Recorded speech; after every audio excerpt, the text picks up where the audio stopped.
This is Ends on my report card for kids who were taught they talk too much and became social butterflies as adults. They said I talk too much. I said thank you. Hey man, say man, what up though? If this is your first time meeting me, congrats. You're welcome. From the south to the west, TCB describes the best. Now loop around to the east and you'll see that I'm a beast.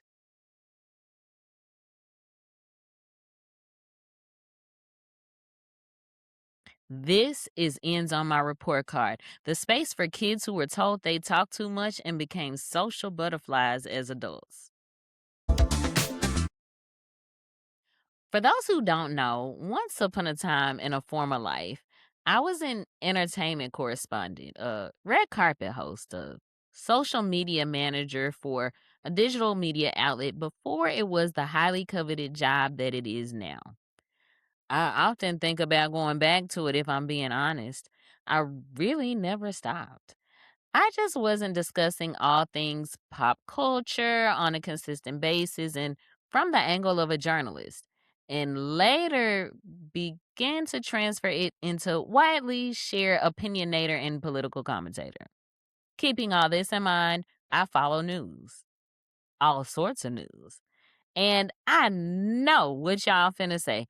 Here she goes, talking about Memphis again. I thought this podcast wasn't just going to be about Memphis and politics. Well, folks, it ain't. I am more than just politics, but also I am more than just entertainment.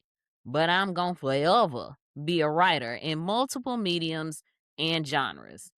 But also, today you going to get another dash of Memphis because there are a number of widely known entertainment folks who were born and raised in Memphis.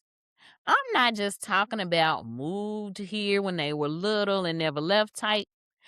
I'm talking about born in a hospital in Memphis, went to high school in Memphis, thus would not be left out of the typical Memphis conversation opener of, well, where did you go to high school?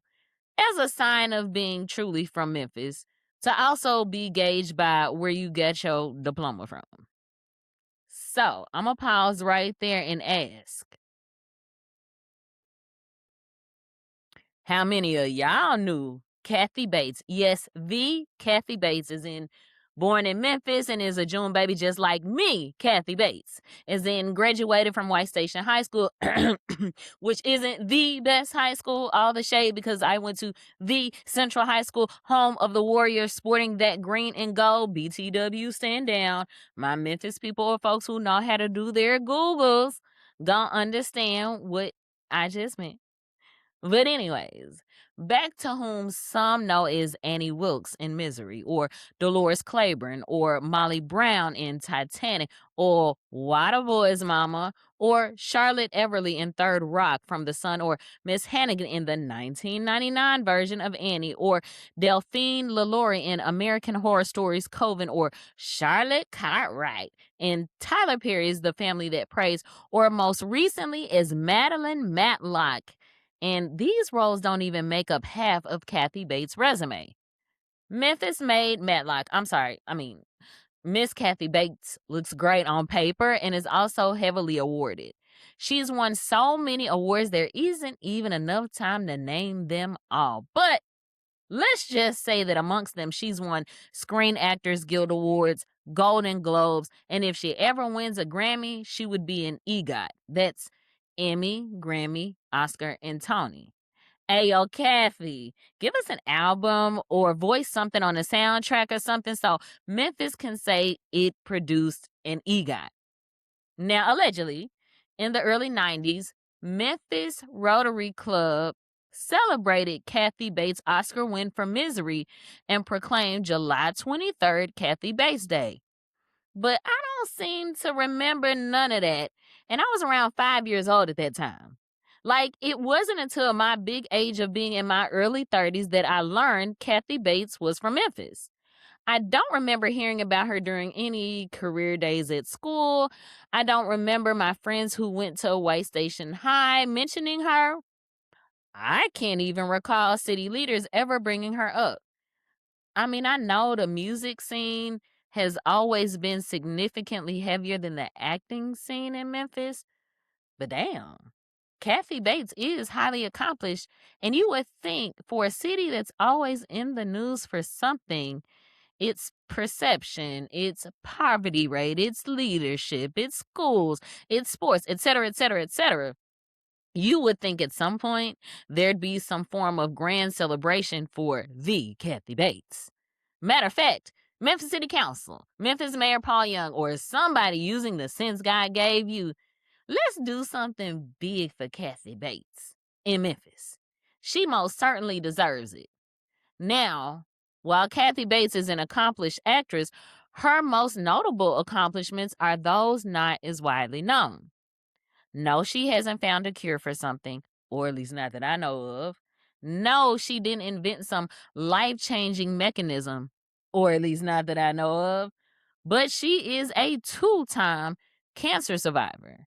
And as someone who has battled the big C myself, battling it one time and beating it is hard. But battling it twice, 2 different types at that, is something I can't even imagine. But Kathy Bates has done it, and in the middle of her career at that. Kathy Bates has beat both ovarian cancer and breast cancer.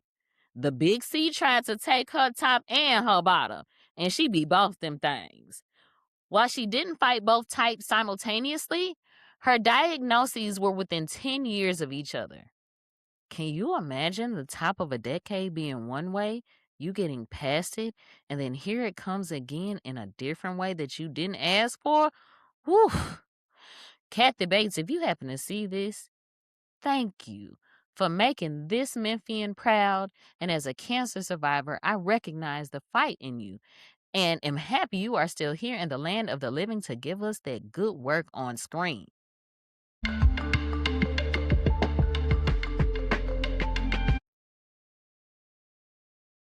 There's a term in the political space that goes, all politics is local. Now, I know some of y'all only know about the president. I would say that's okay, all things considered, but it's really not, all things considered. I get it, y'all. We all busy. We all tired. We all got a lot on our plate. Some of us are broke. Some of us got money and are selfish with it. Some of us are housewives. Some of us are house husbands. Some of us are interns. Some of us are working 2 and 3 part-time jobs. Some of us are in multi-generational homes. Some of us are helping raising kids of folks in our village. Everybody got some shit. But also, I'm going to need those of y'all who don't have a lot going on or don't pay that close attention to pay a bit more close attention. Our lives literally depend on it. Not just your life, not just my life, not just their lives. Most heavily impacted our Black lives. But yeah, elections in the political space as a whole affects all of us, despite how much or how little we are involved. So, while it's great to know who the president of the United States is, despite what your feelings about the current one may be, there are also a whole host of other elected seats we as a whole don't think about enough. And no, again, I'm not just talking about things like United States House of Representatives and United States Senator who make up our Congress, or governors who are elected statewide all across this country. Heck, for the purpose of this conversation, I'm not even really talking about your state level elected leaders who serve in state house or state senate districts as they are referred to in the Tennessee General Assembly, or the legislative districts as they are referred to in the Arizona State Legislature, or their various iterations in states all across the US of A. Hell, for this matter, I ain't even talking about respective state parties. Because when all those folks are elected, the closest level of politics is that which is closest to the people, and that's local politics. Now, there is no universal standard for the particular framing of local governing bodies across the country, and while it varies across counties, it can also vary across cities as well. I'm talking about things like your city mayors, county mayors, vice mayors, city councils, county commissions, board of aldermen, school boards, and metro-style governments. These are the people and bodies of government who see your problem first because it's literally right in their backyard or at their front door. This is what all politics is local means. Now, it doesn't mean they will solve your problems first because some of us have better local leadership than others. But it's where the root of the concerns can and should be addressed first. You see, while you may not be able to access a briefing with the president in person, city council meetings for the most part are public. And many of the public meetings by local governing bodies give audience members the ability to pull things like comment cards. That means you, the viewer, has a chance to air your grievances on the record. Now, there are parameters to this, like time limits and no cussing. And in cases of extremely controversial agenda items, time is almost always heavily condensed, but you still get to stare some of them jokers in the face and let them know. Like T.I. said, okay? Local governing bodies have regularly scheduled meetings and are usually not on the same day. For example, a city council meeting is almost always not on the same day as, say, a county commission meeting, but could possibly land on the same day as something like a school board meeting. And then you got to figure out where you got to be or can be most impactful, and then get somebody to put your name on the speakers list until you can get there. And then you have to amend your speech on the way there because they have convinced the time due to high participation on a very controversial agenda item. Okay, whew, sorry, I forgot where I was at for a minute. But yeah, local bodies, regular meetings. Info posted on websites so the public is notified and you can attend. Now, I ain't gonna sit up here and lie to you like these meetings are conveniently timed because unfortunately, nah, they ain't. They often happen in the middle of the day, with some even having various committee meetings throughout the day. Starting in the early hours of 8 a.m., that's early to me, y'all. Some are scheduled right around the time folks who work traditional 9 to 5s are just getting off and you hungry and gotta go to the store and pick up so-and-so. So yeah, getting to a meeting can be tough. But I need you to really, really try so that you know what's going on.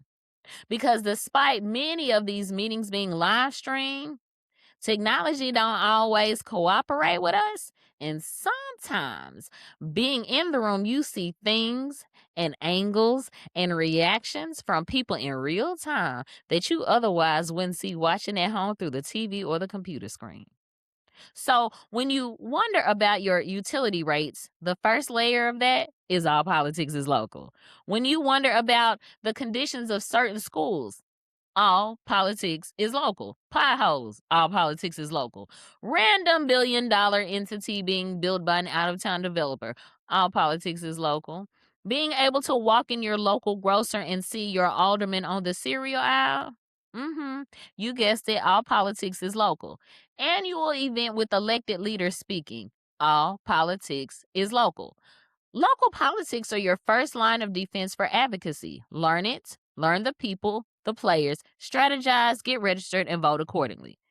I say this knowing that local politics is the least sexy, but is also the most proximal to the people, even for the elected officials who avoid voters. If you start by mastering your local political knowledge, then you can begin to better understand state level connectedness and then federal level connectedness. And while they do work collaboratively occasionally across all levels, their primary focuses are isolated, with all of them directly impacting you locally in some manner. Anybody else try not to eat places you have at home when you travel? Now, I was about to say McDonald's. However, McDonald's got different menus in different countries, so we ain't gonna count them.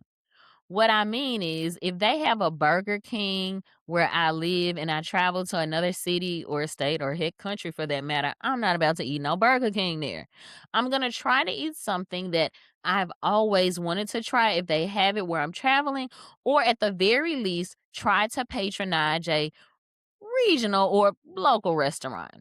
It's so serious for me that in nearly every city I've traveled to, there's something specific that I eat there that I can't get where I live at the time.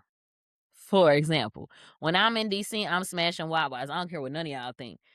The mango smoothies with whipped cream, the create your own snack wraps, and for those of y'all who finna, yeah, that's gas station food. So I like it. When I go to Indianapolis, I go to Long John Silver's because that chicken and that sweet and sour sauce and them little crispy crunchies go hard. When I'm back in my hometown of Memphis, though, I gotta stop by Rico's Kicking Chicken, and not just because my classmate and his wife own it, and I'm friends with them, but because I can get grilled broccoli and cheese and 2 pieces of fried fish, one dipped in lemon pepper and the other in honey garlic. When in Los Angeles, here, I just eat. Okay, but now for real, y'all. I make sure to go to Tender Greens for the fingerling potatoes, white cheddar mac, and Caesar salad. I also go to Bossa Nova and get that seafood pasta, no asparagus, extra capers, because ain't nobody's pasta beating it. Well, maybe pasta in Italy, but I ain't been there yet. But stateside, yeah. Then there's Yamashiro's. Just look it up and get back to me. The food ain't the only thing that makes that place great. And pancakes from Dupar's are a must. That's one of me and my agent's favorite breakfast spots, you know. When I'm in Dallas, when I was a pork eater, get y'all's head out the gutter. Me and Sasha's Rose had an obsessive relationship. It's a breakfast Texas thing, y'all. But what I do still go ham about is Taco Cabana. I wish any of y'all would check me about them because them $5 margaritas, yes please, that you can get to go, by the way, and they come in mango, go hard. And sometimes they run a special where margs are $2.50. I'm partial to their queso also and their tacos with the chalupa-like bread too. Oh, but when I'm in Nashville, I got to get the White Castle. All the shades of crystals because White Castle melts their cheese just right. And they got chicken rings and crinkly fries that taste amazeballs in their barbecue sauce. And occasionally they rotate this strawberry shortcake deliciousness around. Yeah. But White Castle ain't even a food highlight of a Nashville trip, for me at least. Calypso Cafe is. When I tell you, Calypso Cafe got the absolute best fruit tea anywhere on the planet. I mean it. I usually dine in and go through about 3 normal sized glasses of it. Then I get a gallon of it to take home. It's just that good. They also have a side salad that I get with no onions, add a cup of beef, and get extra dressing. Yeah, it's gonna have you slobbing for days. So when I say I have places I go straight to when I'm in certain cities, it's a very real thing. To exacerbate my level of seriousness, I'm also the person who wants to be balling out of control so I can just fly to the place I want for whatever meal I want for that day and then come back. Legit. Yo, hey, somebody give me a travel or food collab or something so I can travel to eat and blog about it. I promise I'ma let the sauce be stuck on my lip. If it fall on my shirt, fuck it. I'ma eat good and showcase your food. Well, y'all hear me? Oh, okay. Just don't give me no nasty ass well done steak though, cause I had to check a bougie friend recently about wanting a well done steak recently. Like, sir, no. Go yard and well done steak. Don't go. Now it's time for extra credit, where I give props to someone or something related to today's podcast topics. Today's extra credit goes to Kava. Now I know what y'all finna say. Again, they got Kava everywhere, but they don't. My hometown ain't got one on no sides of town.